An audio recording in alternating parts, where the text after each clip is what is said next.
Hello everyone, welcome back to another episode of Teach Sleep Repeat. My name is Dylan. And my name is Hayden. It's Hayden! And Hayden's here again. And don't worry, this isn't the episode from last week. I know Hayden's saying the same top again, but it's not the episode from last week. I don't have many t-shirts, right, Dylan? No, you don't. Fit. There's the key. Yeah. There's the key. Oh, sorry, I thought I saw an inmate on the screen, but fresh out of jail. I'll have you know, I'm not only an inmate, I'm an inmate from France. Yeah, brilliant. As always, listeners not watching, completely pointless content for you. Welcome back to this podcast. Oh, is that it? That's it. I thought I was going to let you take the reins. This is what, No. ladies and gentlemen, this is what this podcast would be if I didn't take the lead. But yeah, Dylan's always interrupting and just moving. This is why. Okay, so here's what's going to happen. Aiden, over to you. Aiden. All right, Dylan. Yeah. Over to me. So, Dylan, how are you? Yeah, a bit of a cop out. I'm good, pal. I'm good. We are 1 week in to our New Year's resolution targets. We are. So anyone who listened last week, it was all about the new year, and we set ourselves a competition because resolutions, honestly, I used to hate them. Whenever I did them, I would always be like that person. Why would I wait until January the 1st to make a change? Or just make a change straight away if it's necessary. Well, the reason is because I don't make the change. It's something to make me do it. Exactly. Yeah. So we made a competition. Are you still on your daily streak? I'm still on my daily streak of fasting. Good. So can you just, how's that going? It's going really well. Yeah. Genuinely, if anything, I'm adding in like an extra hour. So what are the details now then? Like, tell us actually, what are you doing? You're eating from when until when? Right. So basically, the loose rules are I eat between lunch and dinner. That's it. So I have lunch and I have dinner, and in between that time is fine. Okay. The technical timings I'm giving myself are 12 till 8. Okay. So it's an 8-hour window you're supposed to do for this particular. Does that always work though? Even like a newborn around, do you ever find you're like, I need to eat now, but she's fussy, I've got to do this and that? I found it works even better because dinner, I think we're quite good at just having on time. Yeah. Whereas lunch, I suppose it's easy when you do nothing for the baby. Oh yeah, I'm joking. Was it you setting yourself up for this? Yeah, a little bit. That's all it was. No, I did actually wonder because I thought because you used to have really strict times when you're fasting, so I thought that's not going to happen, is it? Yeah. Well, basically, right. The only thing that often becomes late because of the baby is lunch. Okay. So it just delays my start time, which actually makes the fasting even longer. So like I've quite often eaten lunch at 1 o'clock. Oh wow! But then still had dinner at like 6, half 6. Yeah, because you're going to change that, yeah. And then realistically, I've just had a longer. You feeling cramps? You feeling pain? You feeling hunger? I feel fine. Yeah. I feel absolutely fine. I feel like what you should feel like because I'm eating enough food for a day. Good point. I can't remember who it was. Someone was telling me before that, you know, in the same way, like there's just made up things in culture, right? And we all just accept that's it, like the order of the alphabet. Yeah. Just things where it's like no one questions it. It's just a thing. Yeah, but objectively, would it really matter if C and E swapped? Yeah, that's what I mean, right? And someone said to me one day that they were like, I think it was someone to do with fitness, like maybe someone that works in PE, I can't remember. Yeah. But they were like, there's no actual reason that we have breakfast, lunch, and dinner. Yeah. Like that, we did just make up that we have to have those 3 meals at those particular times. Is it not just because it's like when we wake up, we want to eat? I don't know, maybe. Yeah. But they were talking about how, you know, for a long time in history, those things didn't exist. You just ate when you were hungry. Yeah. You just had food when you, and you could go days without food. Yeah. And sometimes they didn't even have food. Back in the day when they were like hunter-gatherers. Exactly. Like that. Yeah. So if you had to go another day because you didn't have any food, then you had to go another day. Yeah.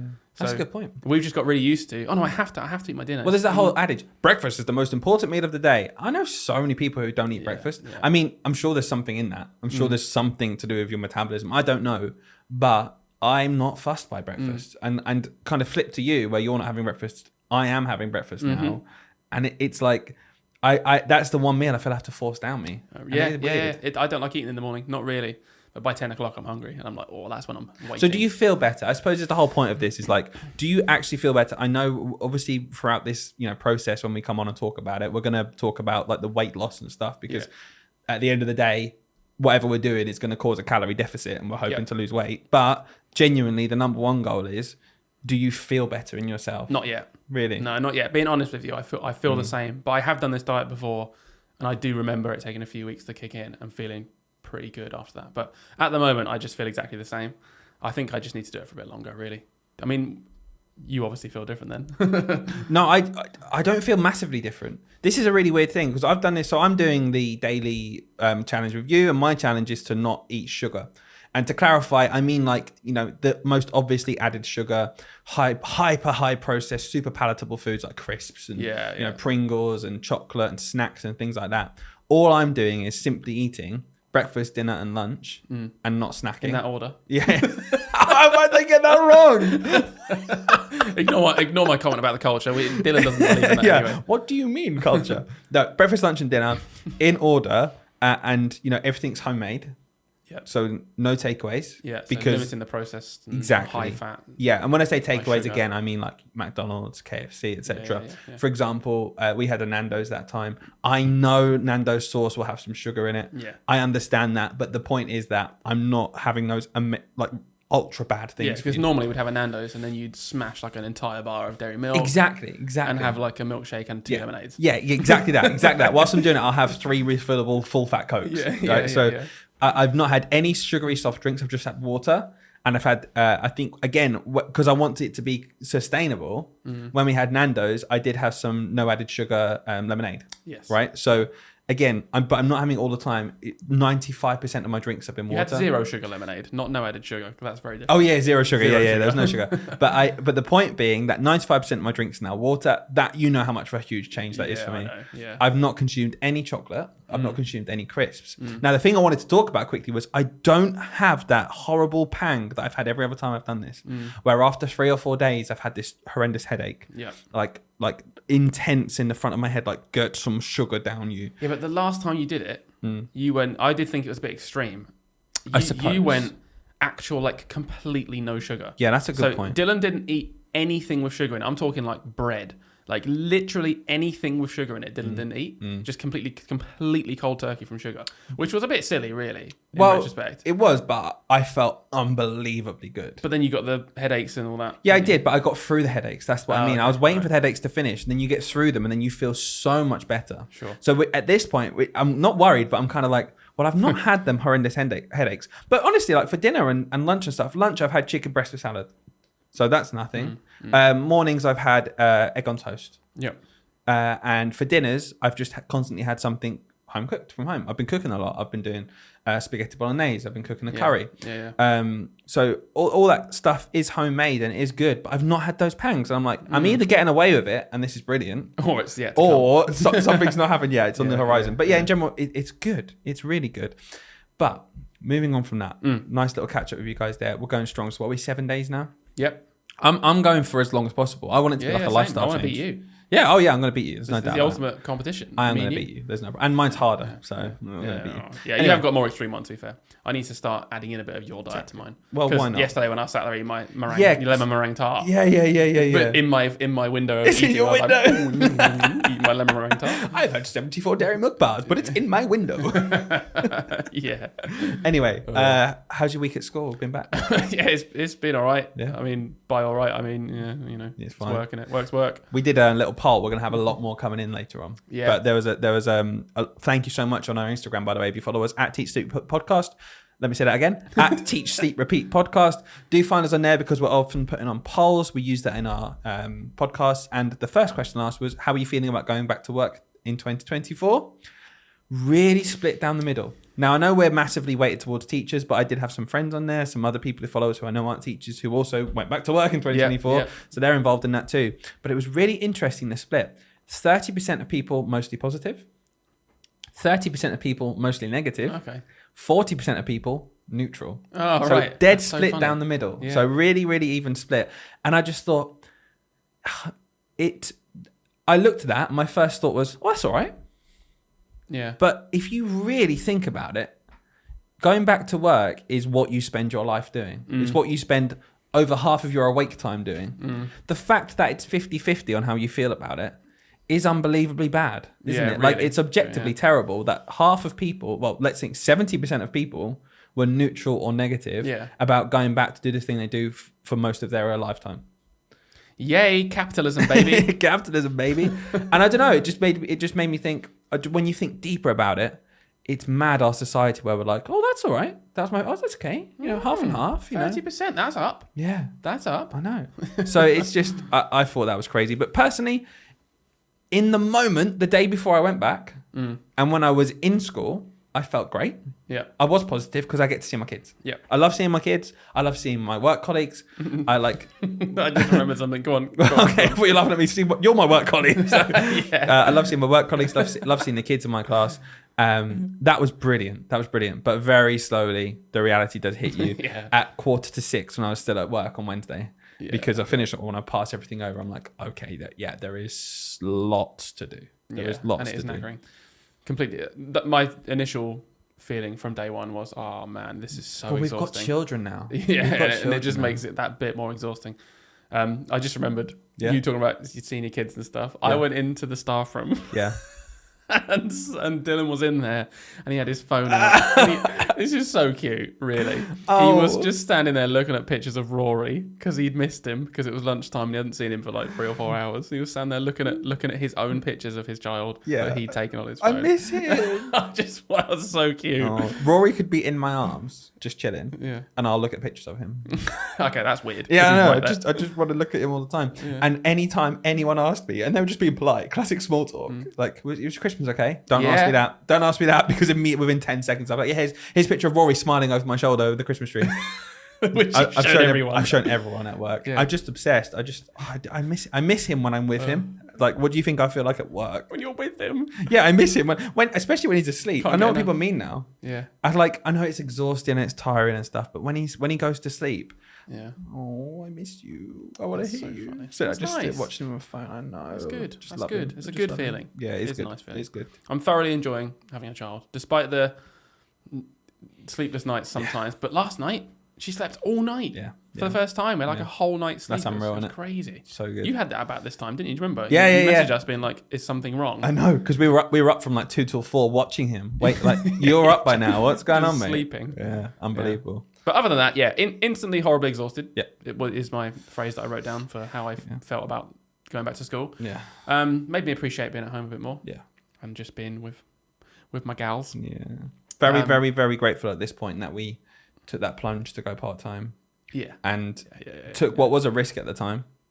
And we're not like, I don't want anyone to listen thinking we're massively monetarily numerated for that. Like, it's not like we're unbelievably like. Well, we had a scary time, didn't we? When Yeah. last year we sort of went part time and then the cost of living crisis all kind of kicked Yeah. in. And our kind of like customer base just went, "Vroom." Yeah. And we were like, oh, Yeah. we've just gone part time. Yeah. Could you all come back? Yeah. And they did. They did. Yeah. Over the year, like we got into a really good place, but it was like scary at first. Yeah, when suddenly this is the thing that always keeps teachers in the job is security. Yeah. Right. So when you go part time, it sounds like all roses, and people always take the mick out of us. I think, which I quite enjoy. I'd rather people be doing that than being like, oh, are you okay? No, take the mick, please. Take the mick of me when I'm walking out on a Wednesday. Yeah, exactly. good Take the joke. mick all you want. See you on Monday. But like, there were certain times where I was like, haha, but we did sacrifice hundreds of pounds to try and hope that this other thing works. And, Yeah. But And many years of grafting on top of that's it. the thing. It wasn't. I don't know how we did that, man. No. Well, we couldn't do it now. I'm glad we did it when we did it. Well, we did a whole no episode, didn't we, chance. about how tutoring helped us go part time. Go and check it out. We talked about our story of going part time and how we built a business. It's one of our biggest episodes. Is it? Yeah.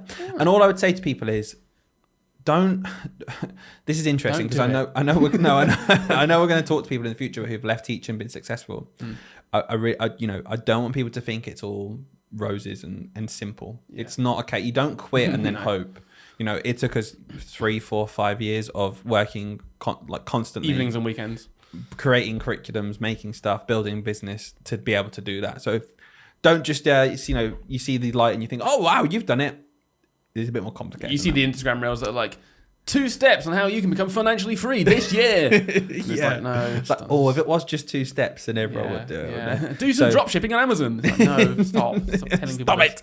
But anyway, other than that, I had one funny thing and one thing that I just kind of want your opinion on, really. Okay, go on. So funny thing, one of the kids, I've got the nicest class this year. I know, 'cause They I are taught them. just so nice. They're my babies. Oh, of course you are. They're my Of course babies. you did. They're just so lovely, man. Oh, I just love it. Anyway, one of them, this boy I like in the class, who's really sweet. Like, he's got such a nice personality. He came in, and obviously it's post-Christmas, and he got this literally just a little plastic ball, right? And it's got a button on it. And if you roll it, it always lands on this button, Right. and then it makes a fart noise. And he was so proud of it, right? And this kid's really genuinely so chilled and nice, normally very quiet.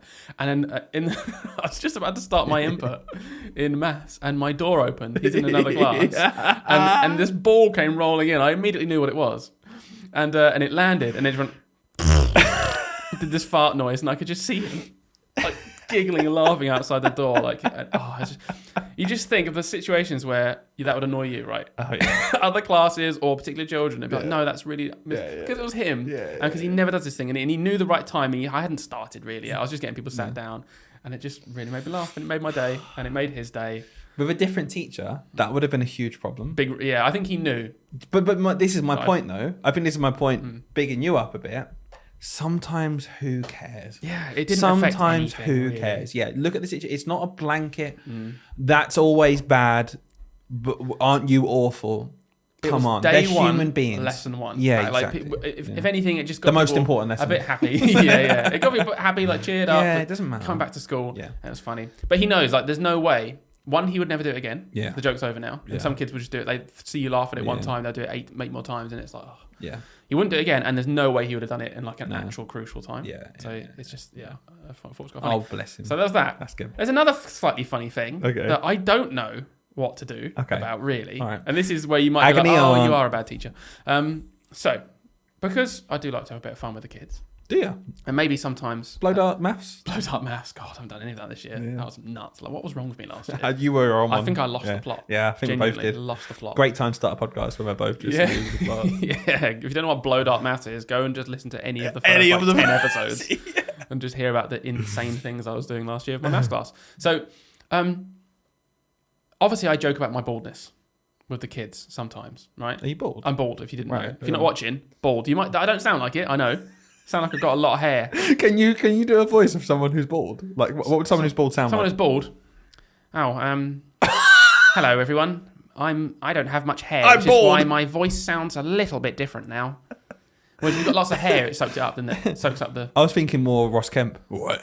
Oh, all right, mate. I'm bored. Yeah. Anyway. From extras. Anyway, I'm not talking about Anyway, not you're going into it.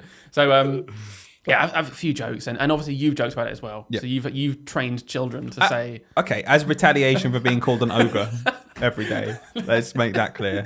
I'm the Gruffalo who works in year 4, apparently. Yeah, Right, the okay. there we go.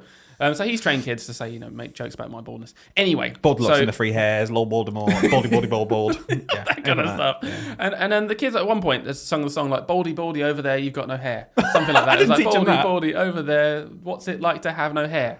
And a I couple of them I sang this never to taught me, them that. like at break time, and Yeah. I was like, oh, doing the whole "that's so cheeky, Yeah, you yeah, rascals, you can't say that." Anyway, and there's nothing more of it. They just thought it was funny, giggled and ran off.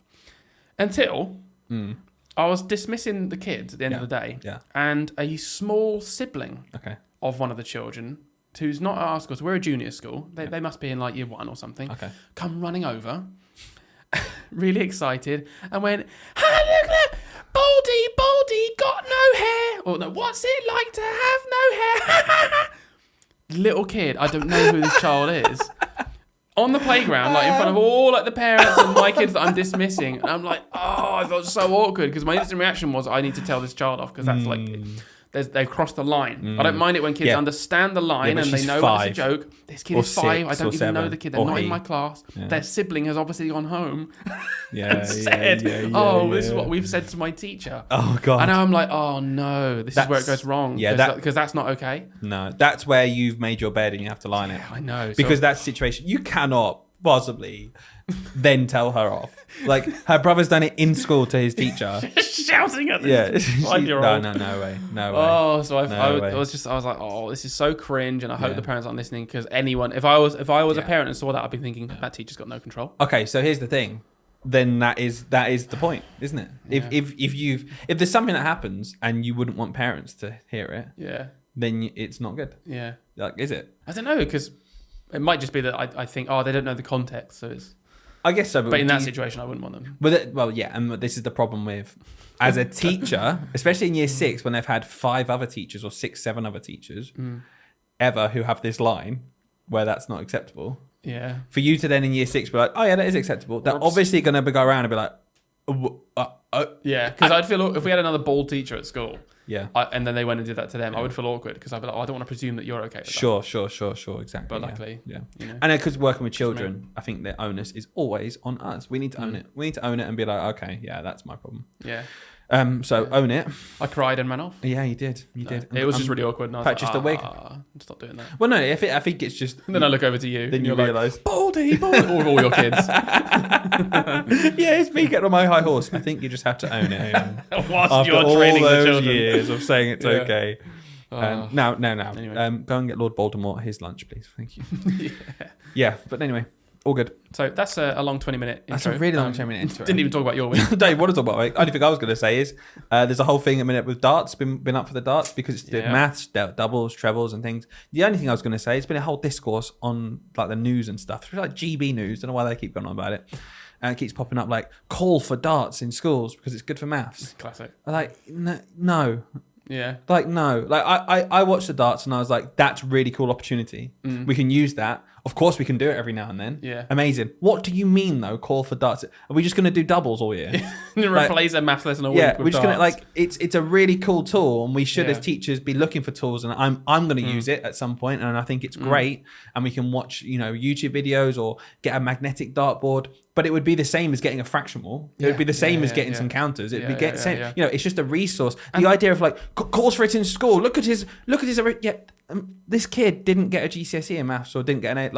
He didn't pass his maths GCSE, and he's amazing at darts, as good as you can possibly be at like arithmetic and stuff. Yeah. So that does show that the darts isn't the answer to get kids to their GCSE. It shows it's a really cool thing that's amazing for that one, and that can really help a lot of kids. And what he's done is unbelievable. I was all the way behind him.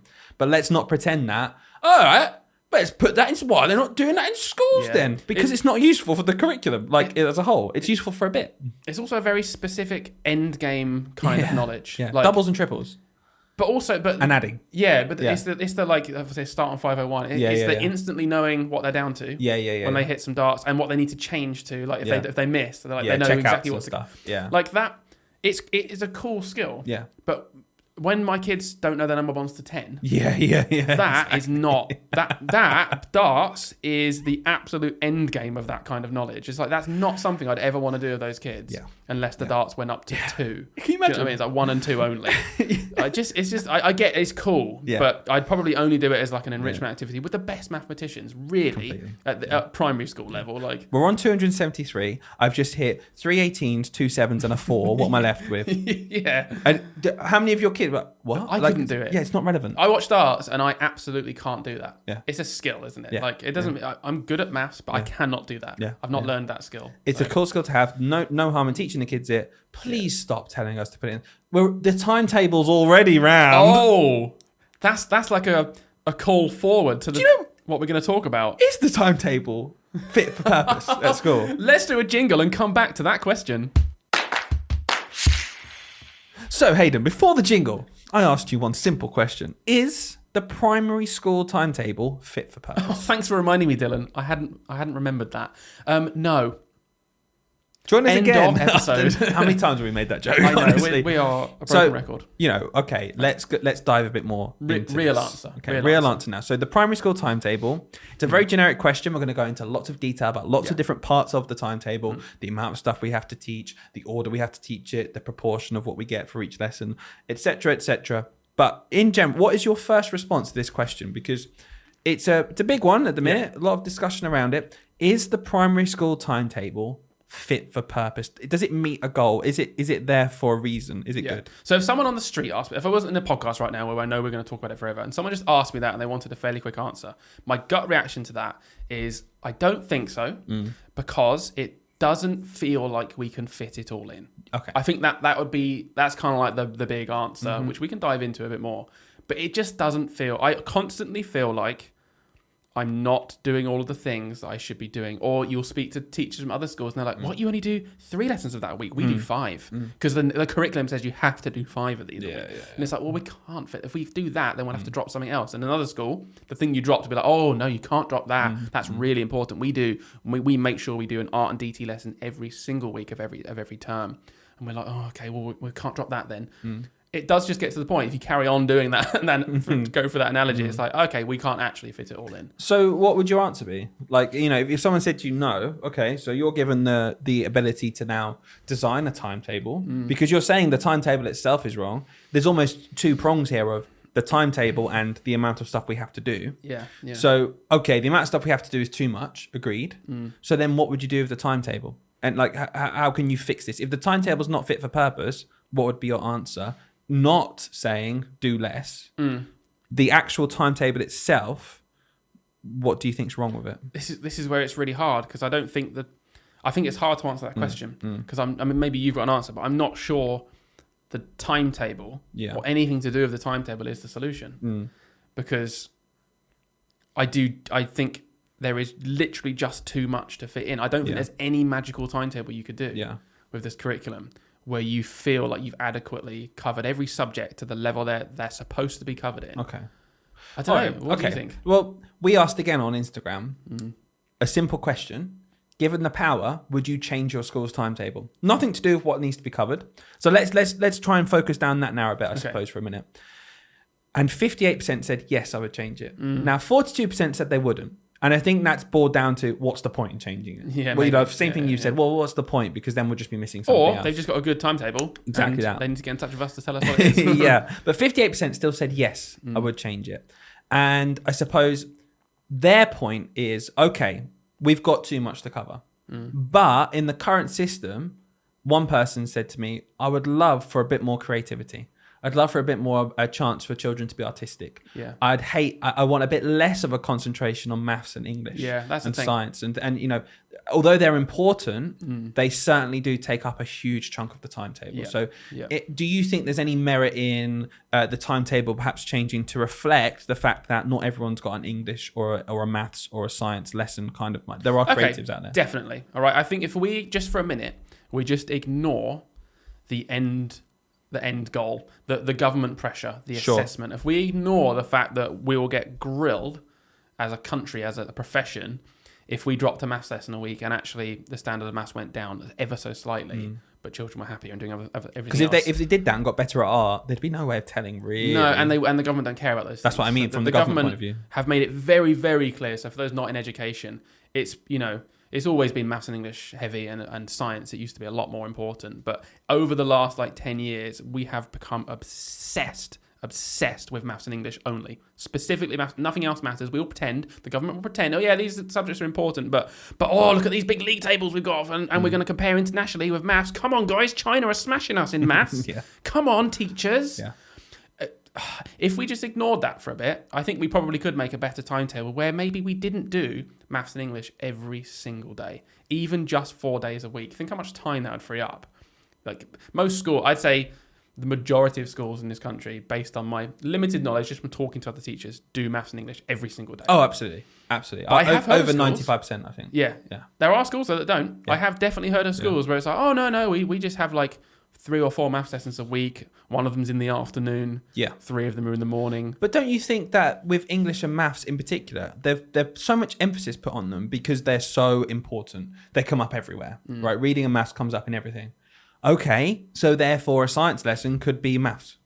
Yeah. History and geography lessons could be reading. History is almost always reading. Yeah. So there's no reason why we can't have less English time in inverted commas and more history time. Well, they're still reading. They're still learning new vocabulary. They're still going to be doing spelling. They're going to be doing handwriting in the afternoon. You can still do this kind of stuff built in cross-curricular, but less, I don't know. I feel like with that, there seems to be less structure. And a huge thing that's really important to people in teaching, and myself included, I like structure. So the idea of daily maths, daily English, 3 afternoon lessons a week, 1 afternoon of PE, 1 afternoon of PPA. I know my PPA day's on a Tuesday. I know that on a Friday I'm going to do an arithmetic test in the morning. I know that I'm going to check timetables every single day from this time to this time. I suppose the timetable at the minute is really good for that kind of structure. Yeah. Moving away from that, you're going to lose some of that structure and that kind of knowing what you're doing every day. So in your point of view, how important is it for a timetable to be consistent compared to all over the place? This is a tough one because I think it does boil down a bit to personal preference here, right? I am similar to you. I really, really like a very set routine. But I think that is because the job is so stressful. Sure. I think there's lots of elements here that are all like working together here. I think if the job wasn't as stressful, if the pressures of maths and English maybe weren't so heavy, then maybe I would be a bit more inclined to have a more flexible timetable. And I know that's one of our points to talk about. Is this kind of, most schools have a static timetable.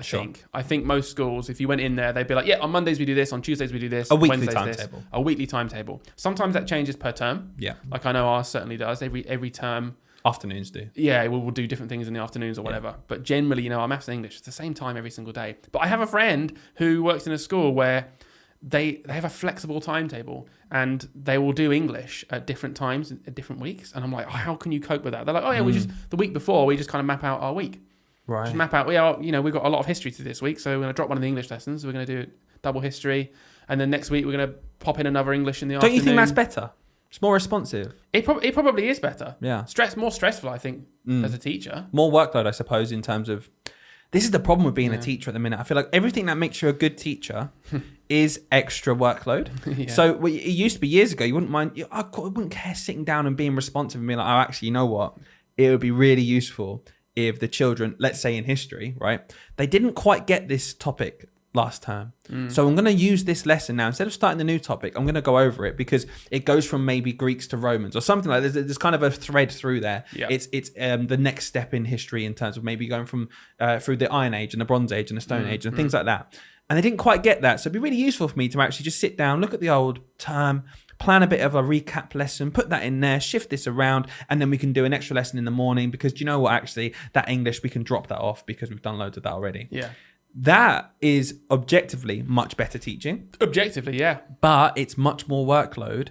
And at the moment, I would absolutely err on the side of saying, oh, well, okay, let's just do the lesson. If the kids didn't quite get it, I'll try and pick up the gaps during the lesson. But it's easier for me just to start onto this new topic.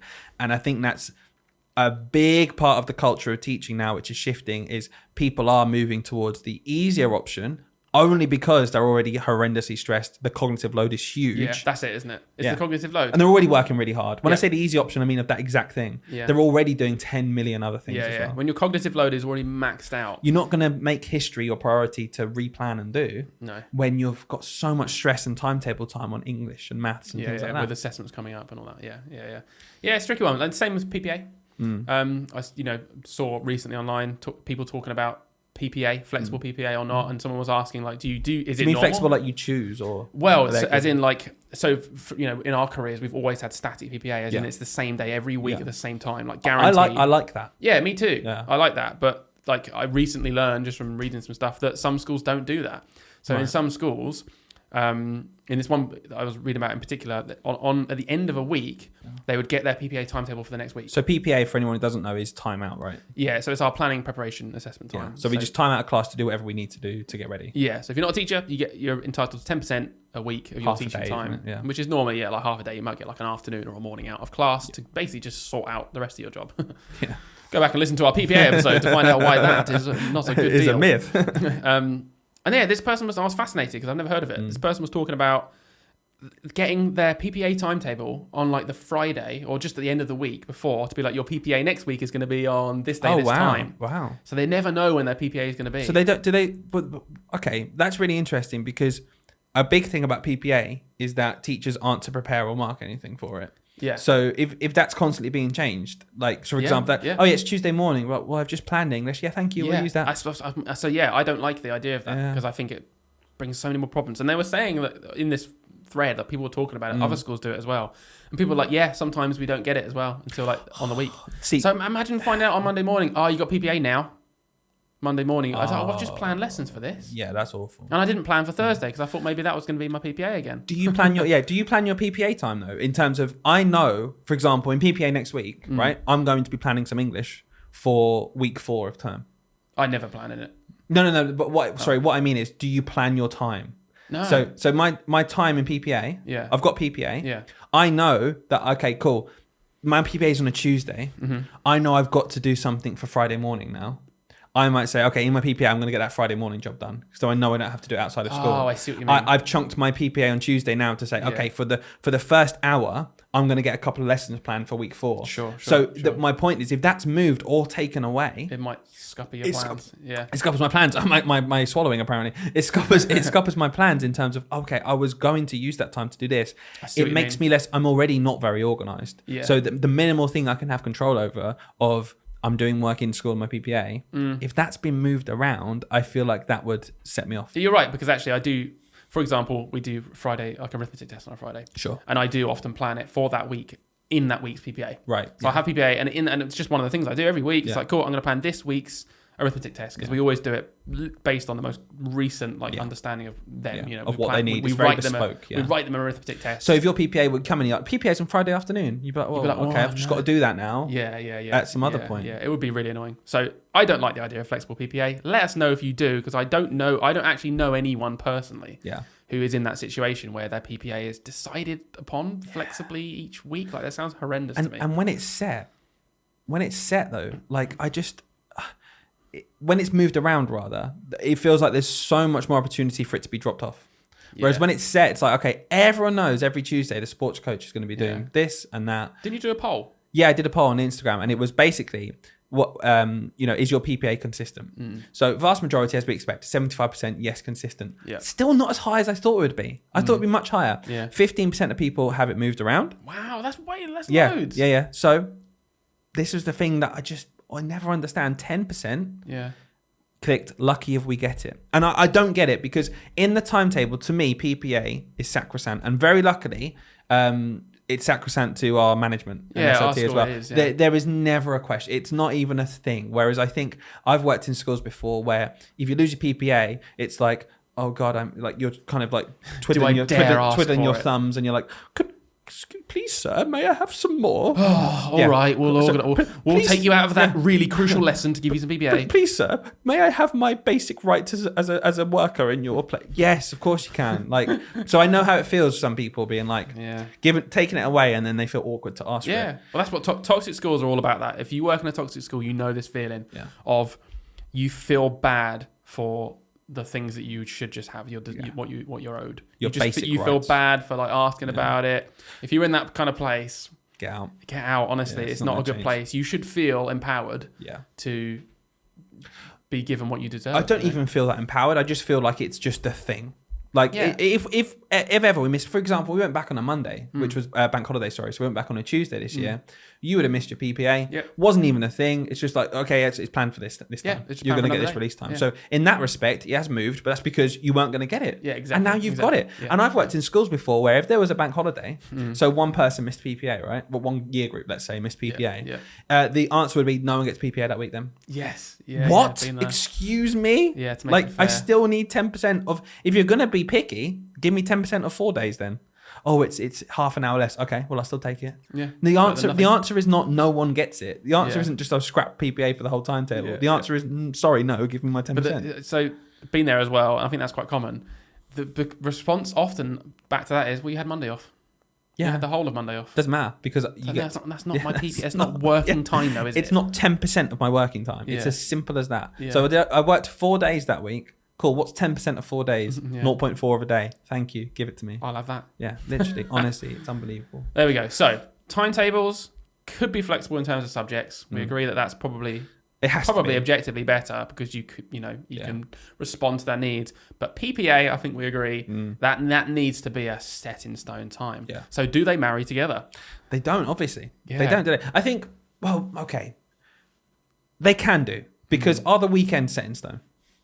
Yes. Yeah, of course they are. So we never move stuff to a Saturday. We never move stuff to a Sunday. Yeah. So we just never move stuff to a PPA afternoon. Simple as that. Everything else can move around. True. But that's as sacrosanct to me as a Saturday or a Sunday. Yeah. But I guess it's more about what the kids do. I suppose the kids can just always do the thing they do in PPA time. Yeah, that's the one thing that's static. Yeah. They're all, a sports coach, for example, or they have music, or whatever they do in PPA in your school. They just always do that. That can never be changed. Yeah. But then that helps the specialist teachers, and we'll come on to specialist teachers later on. But it helps specialist teachers because they know, okay, Tuesday I've got year 4. I'm working through the sporting curriculum of year 4. Every Tuesday, I'm going to do basketball. Yeah. The music specialist might know, okay, I'm doing recorders with year 5 on a Monday. Yeah. So every Monday, I know I've got that, consistency as well. So is the timetable fit for purpose? I think a lot of the time it is. It's fit for the purpose of delivering as much of the curriculum as possible. Yeah. But it depends what your purpose is. I think that's the point I wanted to make from this. And we're going to talk about, different types of children in a second and disruptions and things. But the timetable itself, in my opinion, can never be technically fit for purpose because it can never be fit enough to fit in everything. Yeah. However, it is fit for purpose in that it depends what the purpose of your school is. If your school is concentrating on ensuring their maths and English drives up, you can do maths and English every day. If your school's in a situation where actually you can afford to move and drop, in inverted commas again, some English and do history, which I still think can be English, to enrich your children even more, objectively good. So what is the purpose of your school depends on your timetable. That's why if you walk into 10 different schools, you will see 10 different timetables. Yeah. There is no like set way that you walk into a school now. If you're a parent, for example, and your child's going into school or is already at school, if you moved schools, they'd have to get used to a brand new timetable. So is the timetable fit for purpose? That's down to your individual school. What's your school's purpose? It's never going to be able to fit everything in that we're supposed to, but what do you want your children to get out of it? What I think is important for us to realize, because you're more, I think, anti saying, no, it's not, and I'm more yes. I guess the point is what we're really disagreeing on is what is the purpose of going to school? Yeah. What should the purpose of the timetable be fulfilling? And I suppose if you're saying enrichment and being able to access the whole curriculum properly, it's obviously no. It's never going to work. But if you accept that it's never going to work and be like, okay, well, I can at least have an impact on my school's curriculum to meet the purpose that we've all agreed is important, then schools do have that autonomy to teach however much time they want. There is nothing actually in the curriculum, is there, that says you have to teach maths every day? No, not at all. It's just that maths curriculum is 80 pages long and the geography curriculum is 2 pages long. So what do you think is going to happen? And we're tested on maths and we're not tested on geography. What do you think is going to happen as a result of that? Regardless of best intentions, obviously people are going to hone towards maths. So spanner in the works then. Just thinking again about the sort of timetable being flexible or whatever. Been a big push for as long as I can remember anyway in teaching, maybe been around for a long time, of having things like visual timetables in classrooms for children with special educational needs, so SEN registered children. Routine can be really important for those children, hence the visual timetables. Do you think it could have a negative impact having a flexible timetable, or do you think the visual timetable is enough to be like, nope, they're fine, they've got that, it changes every day? Okay. Like, where is... I see what you mean. I think so basically you're saying a lot of children like routines, are being flexible is going to disrupt them. Make them feel... Visual timetables are useful. I do like them. I think they are useful, and I think it's good not only for special educational needs, for anyone in the classroom to know. We all have that child who walks in and says, what are we doing today? What are we doing this afternoon? And sometimes they are just being nosy, and sometimes it just sets their mind at ease, especially, for example, if you work in a school like us, which blocks their afternoon learning into weeks. That the children don't ask me anymore what we're doing this afternoon. They'll say, what we're doing this week. So I say, what we're doing this week? And I'll say, we're doing geography. We're going to look at rivers. Or we're doing DT. We're going to look at mechanisms and hinges and things like that. And I love telling them that because they get excited, and they can go home and look at hinges, or they can look up rivers and things like that. That is enough for some children. But having it laid out on the board visually, even if it helps one child in your class, it's clearly a good thing. Now, I know for a fact I'm not very good at keeping on top of it, because that's just me as a teacher.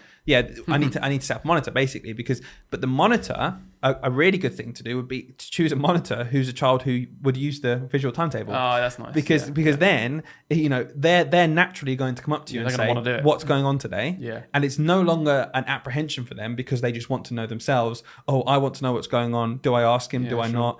It's just they come up and ask me. And it's in the masquerade of, because you're doing the visual timetable on the board. So they're like, what are we doing today? Not only are they getting the answer straight away, but they can pretend or not have the pressure of it being for them. It's for the class. It goes on the board. So it's certainly something this year I need to get more on top of. I've taught children in the past, not many to be honest with you, but I have taught children in the past who are really anxious about the timetable, and they really need to know what their day is going to be. And I get it, right? And I do find that when it is slightly flexible, they're still not really satisfied. They're still anxious all morning, knowing that their day is probably going to be different to what it was yesterday. So the benefit, I think, the small benefit of having a really static timetable where it's like every day is just the same. It's just maths, English, and then this thing on on a Monday. It's always this rather than like it's an afternoon weekly lesson one that changes. So it'll be whatever we do. Yeah, on a Monday we always do geography. Yeah, or just topic. Yeah, it hasn't even got a subject name. A lot of schools don't have like geography and history. They just have topics that have those subjects weaved in them. Yeah, I think so. There's a massive benefit, I think, for those children when it comes to they just know what a Monday is because Monday's the same every single week. Yeah. But visual timetables, really, really good way. Yeah. Definitely recommend them. I found them a nuisance in the past. I'll be honest with you. Yeah. I have had plenty of times where I'm like, oh, do I have to do this? And it might be just be because I just haven't had any children in the class who have benefited from it. Or that you know would have benefited. That I know of. Yeah. In retrospect, I think it was a bit naive of me. Yeah. Because I've definitely had classes before. I'm like, oh, I haven't really bothered updating it. Yeah. And actually, there could have been a child in that room. Who, even one child, then it's worth it. Especially if you make it autonomous. Yeah. All you need to do is say what's happening. That's what I do now. Yeah. It's so easy. I just have a monitor who comes in. I pick someone who's always in on time. So they come in and they just update the thing every day. Yeah. And it's just so much easier because then there's no anxiety. So very easy thing to do. Big win. And it links to that classic thing you and I always have, which is there is a difference between something that's objectively wrong, and we'll argue till the cows come home about teacher pay and government input and funding and stuff like that. But there is then just stuff which is just an opinion. Yeah. So like when I personally would I make and print off a visual timetable? No. But I actually think it's the best thing to do. Yeah, that is my incompetence coming out. It's not me saying I disagree with them. There's things I don't do because I don't think they're useful. Yeah. This is not one of them. This is something I don't do because I just don't stay on top of it. It's another thing to think about. I agree with it completely. Cool. Just bad at doing it. Exactly. Yeah. But you should. Yeah. Do I make my displays look beautiful every time? No, that's a conscious choice because I don't care. I don't think that's remotely useful. I still don't do it all the time. Yeah. That's something I need to work on for sure. Should we talk about the big hole in everything that we've been discussing here? The massive burning hole that ruins everything we've been talking about. Should we do that? Yeah, go on. Okay, so the problem, go on. the big problem is here, no matter what you do with your timetable, right? You're always going to feel stressed because children are absent. Okay? And that's nothing to do, I'm not complaining about them, but people are absent. People are sick. People miss learning. So we put so much thought and effort into this crammed timetable where it's like we couldn't possibly drop a thing. Yeah. We can't do it because everything's so important. And then the kid's off for a week. Yeah. It's like, oh no, can we catch them up? No, because the timetable is crammed. We could, but then they miss something else. Yeah, they miss something else. I think we can look at the macro here and just call it disruptions, right? Yeah. So absence is a huge disruption. And I do think there's a whole episode brewing on absence because post-COVID, the attitude to making sure children are in on school, but not only absence, lateness. Okay. It is, I can't describe as a teacher how valuable the time is. We've been listening this far. You understand how valuable our time is and how much we cram in and how every minute is actually put in place because we have to work towards something. Yeah, that's how it is. Okay, so if every day a child is coming in at 9:30, quarter to 10, the problem with a static timetable at that point is that means one thing: they're always missing half of the same lesson. Yeah. It's not being spread out. It's not like, okay, listen, you're late for whatever reason. Not here to judge people. Not here to put anything on the children, especially. Whatever. Children are going to be late sometimes. If they're consistently late, there's an underlying problem. We need to get to the bottom of that. Let's try and fix it. No judgment at all, again, but it's something we need to try and sort out because with a static timetable, 90% of the time, you're going to miss half of the same lesson.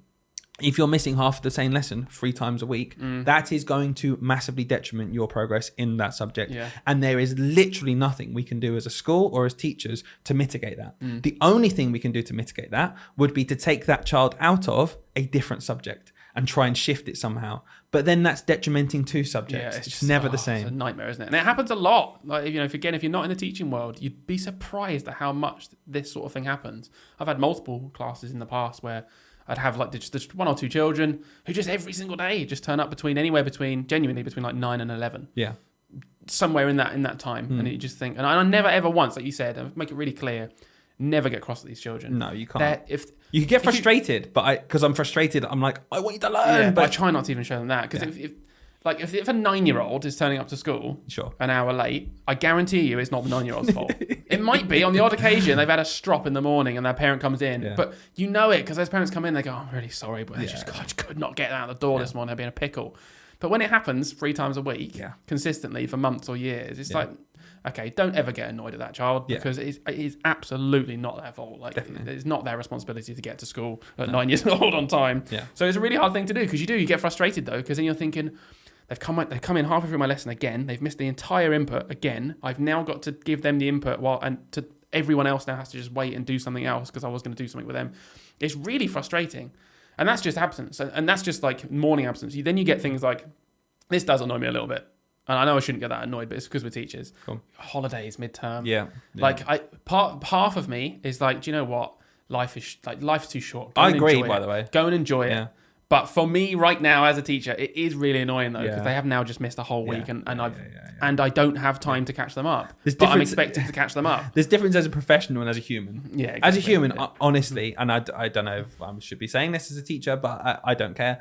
If they go away somewhere with their family and it's their like once in a lifetime opportunity and they go and enrich themselves somewhere else, right? I'm just like, I'll have great fun. And their parents save $2,000 by doing it then.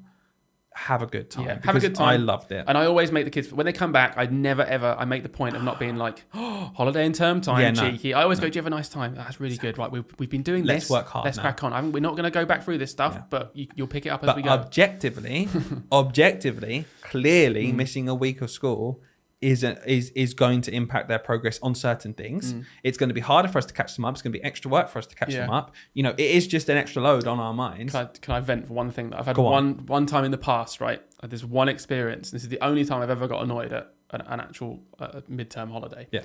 Because when they went on holiday for 2 weeks. Sure, that's in the middle of term. I would argue 2 weeks, by the way, is much different to 1 week. Yeah. 2 weeks is a big jump. That's like double. It's almost that's double. Like triple 1 week. And when they came back again, didn't have a problem with it. I was just a bit like, it is a bit annoying for me, but fine and whatever. You've been on holiday. It wasn't until I got a formal complaint written in because we did some fun stuff in that 2 weeks. Right. And I hadn't planned ahead to reserve some of the fun thing for this particular child, in retrospect. Right.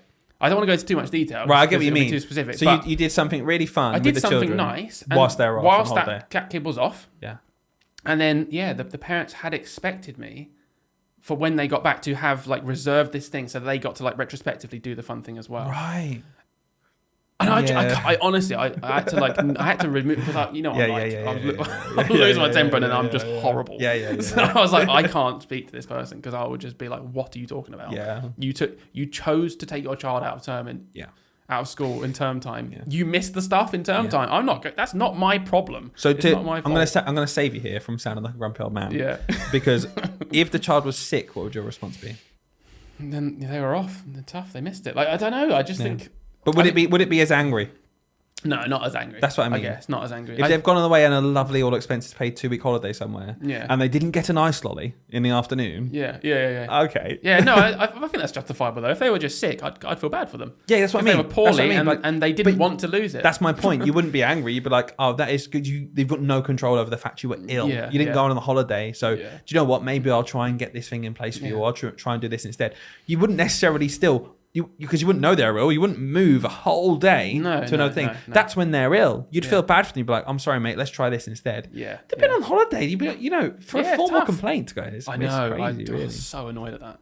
Mad. Anyway, I guess the one other thing I wanted to talk about, and I hope lots of teachers feel on the same boat, and I understand the importance of this, and this has happened in every school I've worked at, this has happened in every school of people I've talked to, is, and it's linked to the timetable maybe not being fit for purpose, is that even though we do English and maths every day, there are going to be children who are on the cusp of something, a grade that they need to try and push to for data to look good, or for their progress from Key Stage 1 to be where it should be, based on, again, the government's overlooking eye and the league tables and things like that.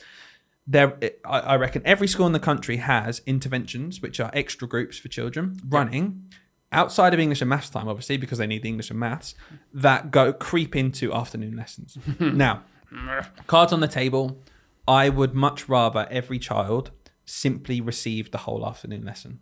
I'd much rather whoever they are, the work that's gone into differentiating a task or changing something so that it's suitable for everyone in your class, for them in the afternoon then to be taken out for half an hour to do a group, it doesn't sit right with me that they should lose history time or geography time or science time because they didn't quite cover something in the every single day coverage of English and maths.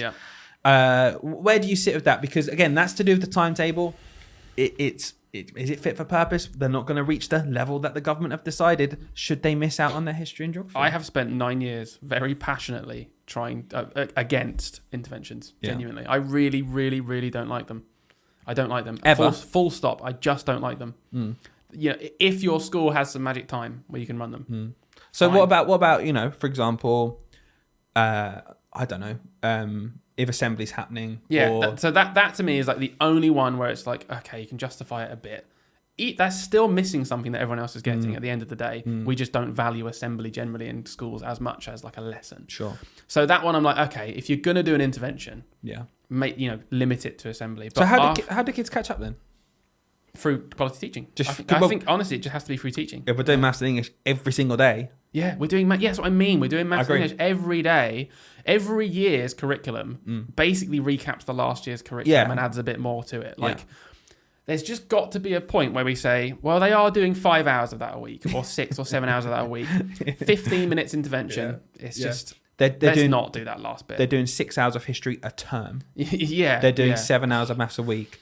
Should we do some extra maths during history? No. I've always hated it. So I've always been very against it. I've always been very, very vocal as well to SLT. If our SLT were listening, they'd probably be like, yeah, here he goes again. Because I'll say it all the time. Let's stop doing this. And I'm usually speaking about afternoons. In fact, I'm always speaking about afternoons. Yeah, same afternoons. I hate kids missing. I also, from a selfish perspective, nothing annoys me more than an adult coming into my room when I'm halfway through an input and I've just got them all hooked on some topic they might not have been that interested in, but I've managed to get them hooked on it and say, oh, can I have so-and-so, so-and-so, so-and-so, and so-and-so? Yeah. And it's the 4 children. You know who it is. Yeah. It's the 4 children who need to be in that room the most, hence the reason they're in an intervention to catch up on something. Yeah. They find learning harder. Yeah, please do take them out of the end of my input and the start of the task so that when they come back in, they have no idea what they're doing. They're behind. Yeah. Oh, God, it annoys me so much. It's frustrating. It is frustrating. And it's the same frustration as when a child's late. Like it can't be accepted. If someone sits there and goes, yeah, it's quite frustrating when a child comes in late or misses, half an hour of a lesson, isn't it? Yeah. We can't then pretend it's not frustrating when a child misses half an hour of your lesson for a different reason. It's still frustrating for the same reason. Yeah. Only this time we have complete control over it. Would you take a kid out of a maths lesson to do an English intervention? Of course you wouldn't.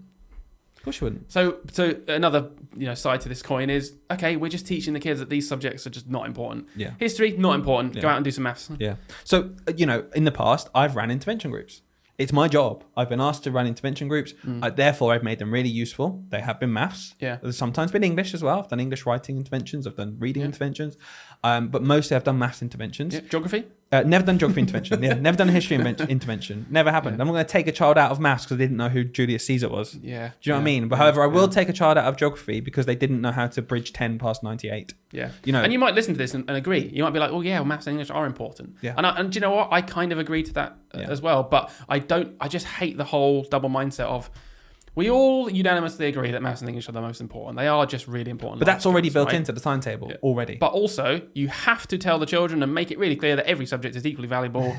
And it's like, oh, what do you want? Yeah. Do you want me to tell do you want me to pretend to the children that these other subjects are just as important? That's why we put so much work into them. We're all becoming specialists in geography and history.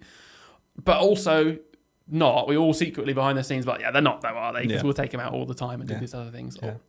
What are we trying to get across to the kids? I don't understand. I think, again, this is a personal thing, isn't it? This is one of those personal things where this is our personal opinion. Yeah. We're teachers. We still do intervention groups is the point I was trying to make. Yeah, we're still going to do them. Told, Yeah, of course we are. And we're still going to make them useful. And we're still going to make sure children in those groups make more progress. Like of course that's going to happen. But it's just at what cost? And the cost is that I've done an intervention group before where it's one of the groups has had to been during their PPA during their PE slot. Right? Yeah. And it's like, cool. I think that's nearly more important than anything. Yeah, they staying active and fit. So I might actually be taking them out the only physical activity they'll do all week. Yeah. So that sounds horrendous to me, right? Yeah. That's obviously, I'm like, that's awful. You've got to feel that way for history. They only get to do history for like, a certain amount of time all year. Yeah. It's much less than maths and English. Yeah. So, the impact is greater on the subject they're missing than the impact is on the subject they're getting. Yeah. So they're going to have more of a detrimental impact on what they've missed in history than the positive impact will be for maths, because guess what? They've got maths tomorrow and tomorrow and tomorrow and tomorrow and tomorrow. Yeah. So it doesn't add up to me. And I think we're both quite passionate about, I'd love it for it to be a thing of the past. And it's quality first teaching. It's like, how are your children going to make progress? Really good teaching in the morning. Yeah. One big thing, I kind of want to do a poll on this, maybe the episode poll. Very specific though. So it's to people that have taught in year 6, and it's about SATs boosters, because I think that's a really great poll. Narrow down the I audience. know, but I just want to know. Like, I actually just want to know, because I don't want to. I was going to start talking about this as if every school does it. Yeah. But I don't know if they do. I just know that Schools in my you've worked small in. circle of Yeah. like teachers, every school has done it. Yeah. So quite a common thing. I hate this, by the way. I am so anti this. I really, really, really hate it. A very common thing to do in year 6 is before the SATs exams, that big test that the school is judged on, and the kids, whatever, is SATs boosters. So it'll be like the weeks or even the terms in some schools. They'll do it for like 2-3 terms. Leading up to it, there'll be extra interventions in place just to like really get kids ready for their SATs exams. And again, it'll typically take place in the afternoon, because when else are you going to do it? I really don't like it for the same reasons as intervention. It's like interventions on steroids. It's just all the time. But I want to know, before I ramble on about it, does your school do it? You don't have to be a year 6 teacher, I guess, to know this, but if you work in a school, do you do SATs boosters? And if you want to tell us your opinion on it, I'd love to hear it before I start rambling on it about it, maybe in another episode on SATs or something. Definitely. Do you know the ultimate version of that, by the way, is some children get invited back in during half term. Oh, yeah. Into school to do boosters. Yeah, and it's just like, okay, who is that for? At least it's not in geography time. Yeah, it's true. It's just in their free time where they have to relax and let their brain settle so they can learn more. Oh, we'll take that way. I suppose the last thing then about timetables is the last thing I wanted to come on, because it's a big hot topic at the minute, and they seem to be a dying breed. What's Specialist teachers. Ah. So in terms of the timetable, we talked about, is the timetable fit for purpose? Well, do you know what? As a human being who did a PGCE year and 2 placements, and that was my training, it would be absolutely ridiculous for anyone to assume that I am the best possible geography teacher. Yeah. I'm the best possible music teacher. I'm pretty sure your PGCE was maths specialist. It was maths specialist. You're a maths specialist. I am the best possible maths teacher. I'm not even that. That's the point. I've done maths specialism. Subject. I'm not even the best. It's my favourite subject. I'm probably the best subject. If I'm being perfectly honest, as a teacher, you can reflect on what you think your best subject is to teach. Maths is, I understand the curriculum. I understand the points we've got to get to. I feel very, very confident teaching maths. I think I could teach maths without any resources. I really do at this point. I would say I'm at that point of teaching maths now where I could walk into a room every day. No, but here's my point. Joking. But here's my point. That is 1/12 of the curriculum. Do you feel like that with any other Do I feel like that subjects? with English? No. I feel like I'm a good English teacher. Yeah. Do I feel like that with history? No. Do I feel like that with geography? Absolutely not. Do I feel like that with music? No. Do I feel like that with PE? No. No other subject do I feel that close to. Yeah. However, my timetable is I've got to teach everything, and I've got to teach at a really high level. And as a culture in school, we have this idea of specialist teachers, right? Yeah. But very, very much so, and I'd be interested to see what other people think. I think specialist teaching is limited to 3 subjects: PE, music, modern foreign languages. If you are a specialist teacher in a primary school, I reckon it's 99% you're one of those 3. Yeah.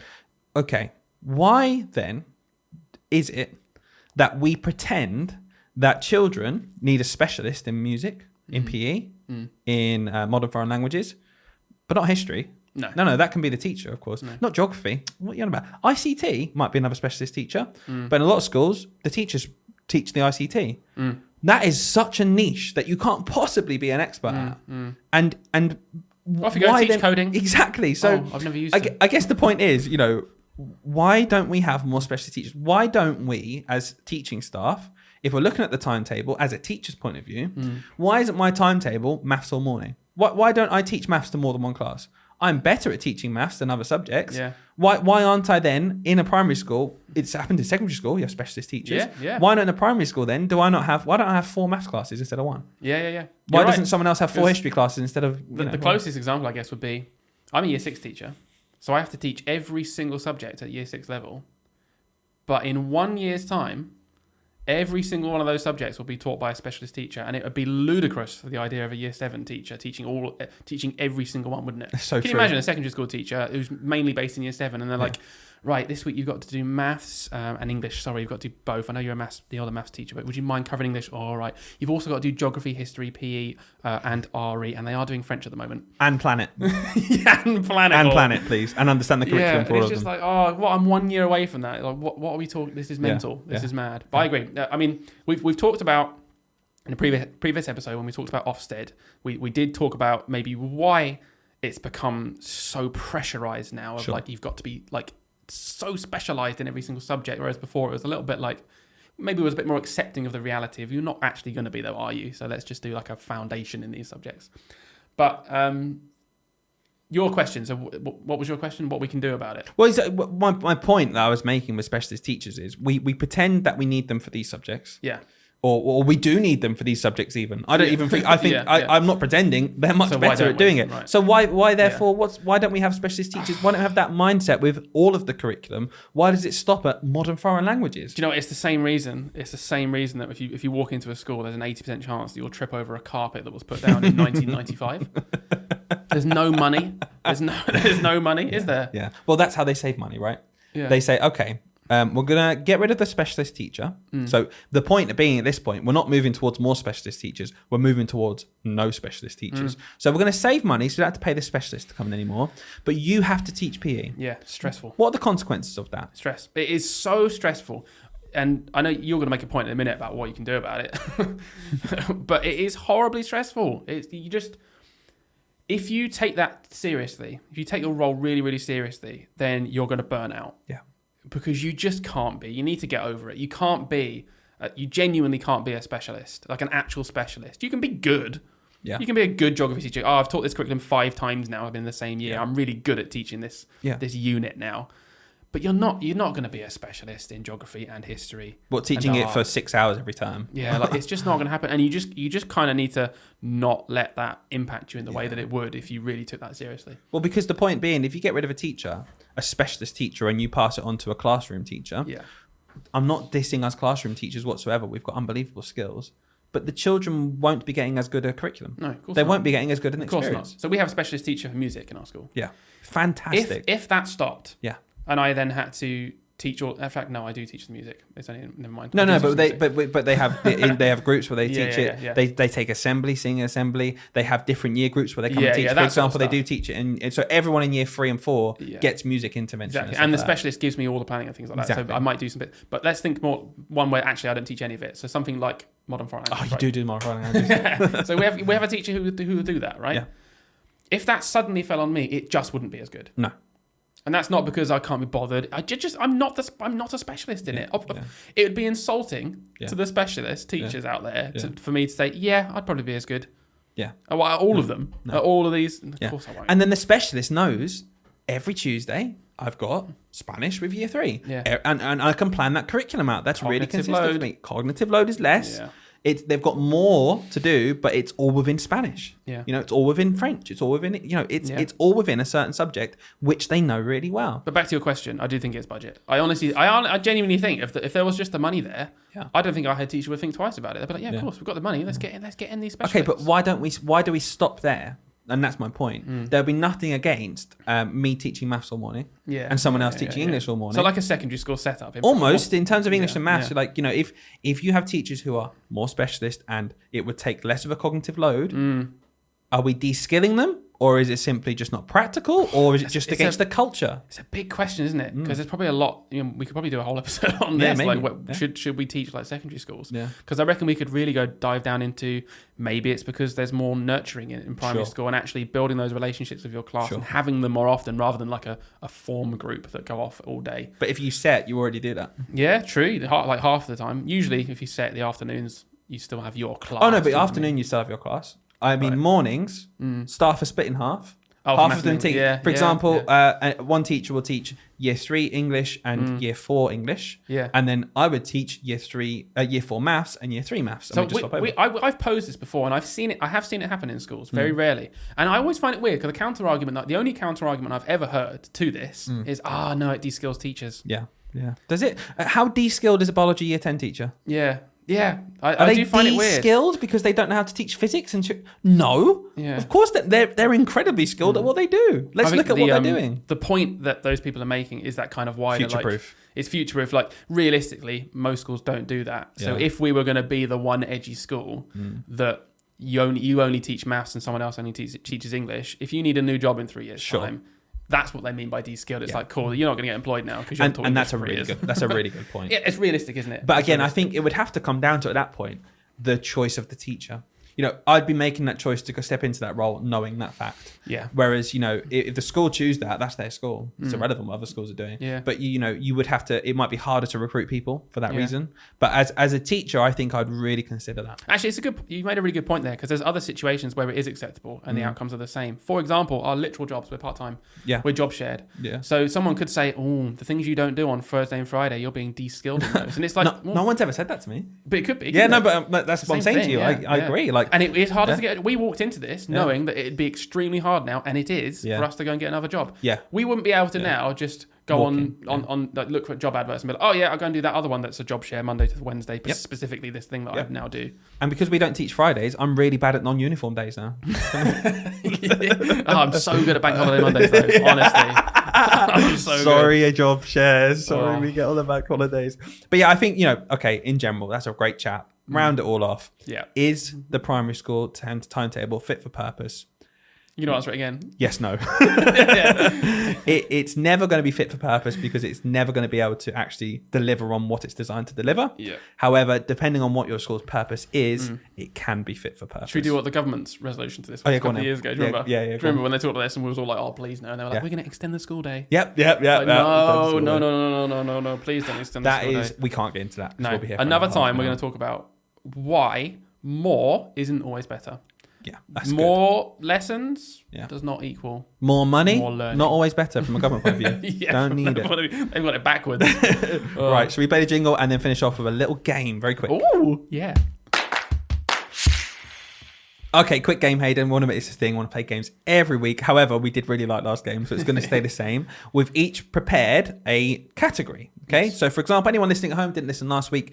This game is called Lies. You might have seen it on Sky Sports. They do this all the time. This is where I've got it from. I've watched it before. It's a very simple game where there's a category. It might be colours. Hayden and I go backwards and forwards, bidding how many we think we can answer in 30 seconds. So we need a timer up. Okay? Yeah, of course. So how many we can name in 30 seconds. The key part here is that it's only 30 seconds because last time, Hayden, first bid, it's a bidding process, by the way. There's no need to go in high because we can just bid against each other. I asked him, how many things in the classroom can you name? And his first bid was 25. Now, could you name 25 things in a classroom? Yes, of course you could. But can you do it in 30 seconds? Probably not. So I think we've learned a lesson because we went really low and really high last time. So what happens when we keep bidding? How does it end? So whoever, if for example, if you say you can name 14, if I think you can, I've got to bid something. So I reckon you do 14, I'll go 15. Hayden goes, haha, I was waiting for him to say 15.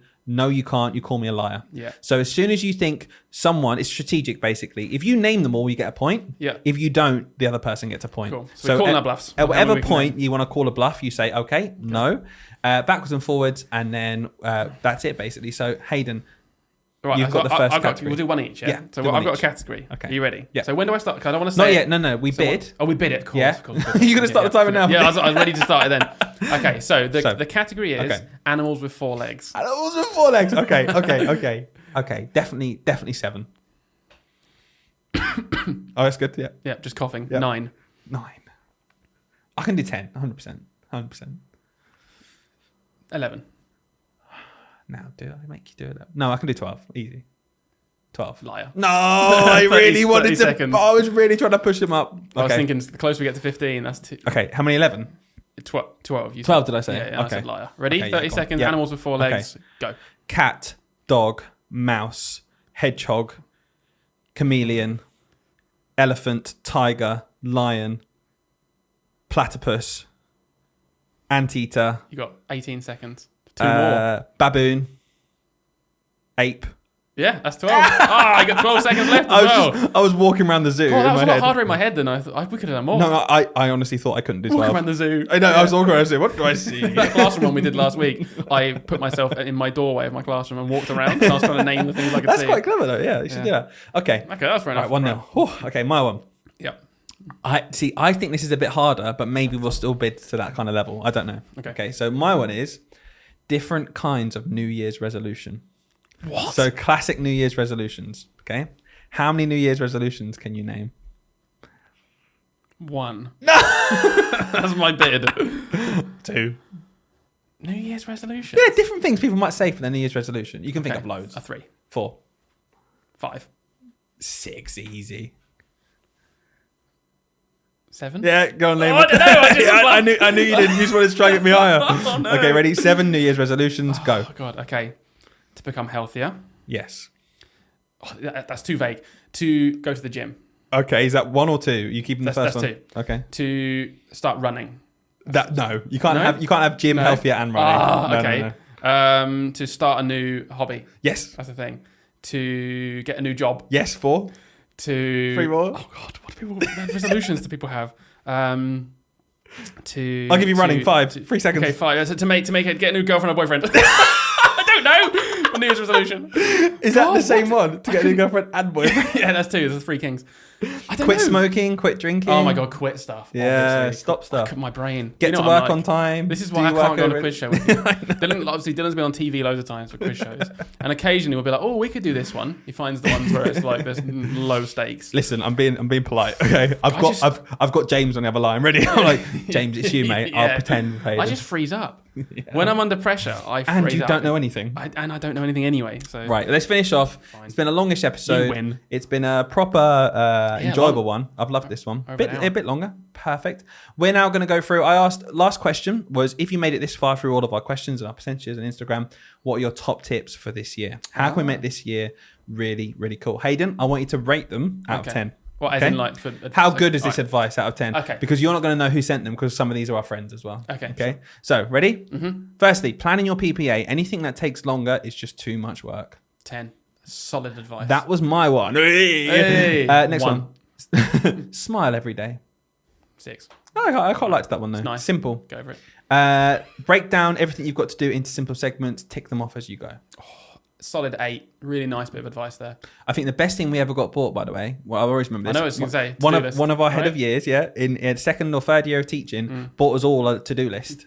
Yeah. Do you know what the advice was? Best thing. We had the health visitor around for the baby the other day, and her advice to deal with like postnatal stress and just having so many things to do was get a to-do list, write it down, and that way you don't have to think about it. It's so clear for me, and I am much more both efficient and I forget less things, fewer things. When I write things down on a to-do list, it actually changed my teaching, genuinely. Little thing, but it's really important. Be antisocial after work. That is a really good one. I loved that one. Work is work. They'd replace you within a month if you left, so just prioritize your home life. 11. Yeah, I love that one. That is one of the people who works with us. That is that is mantra right there. Absolutely. This is a really interesting one, and I agree. Stay calm. I've been teaching for over 25 years, and I love it. I get chased up if I haven't done anything. It's fine. Oh, that's like that advice I got given from our deputy a long time ago. Another 10. These are all such good bits of advice. Yeah. Say no to anything that drains you or that you are not getting paid for. No, 2. You should do loads of things that you should. If you're a teacher, you should be working for free. I can sense a 10 out of 10 sarcasm. 10. These are all 10s, aren't they? Really good. Prioritize. Keep the children's progress and needs as the priority. Other menial things can always wait. 9. Make actual good content instead of all of this rubbish that you've been putting on Instagram. That? Who sent this one? I wrote that one. You wrote that one, I forgot it wasn't anonymous. How good is it out of 10? Trying to prank you. Oh, that's like a solid 2. This one really made me laugh. It was someone we used to work with. Quit. Laughing emoji. I saw this come through and it really cracked me up. Good. It's the 4 laughing emojis after for me. Yeah. It was really good. So was that the New Year's resolution? Yeah, New Year's resolution was to quit. Quit. Best thing she ever did. By the way, if you're listening, amazing teacher. We miss you. But you did you. Well done. You do you. You do you. You do you. Yeah. Make sure you have something else outside of work that makes you happy, gives you some me time. That is a solid 10. I agree. Yeah. It's just these are all really important things. Really, really important. And this one of our favourite people who has been on the podcast before, you know who it is when I say it. Okay. Not having a baby. So we've all failed at that. Who said that? Sophie. Oh, I thought it might be. Yeah. So I was like, that would be a way to get more time because it's just another spanner in the works. Do you know what I was just thinking? We better wrap up this podcast. Do you know why? Why? What can we hear? screaming babies in the background. Screaming so babies, right. We are gonna Off we go. go Yeah, sort having that babies out. so stressful. Get no free time whatsoever. Sat here doing a podcast. Yeah, okay, cool. Let's go sort out the screaming babies. Right, bye guys. See you next week. Bye.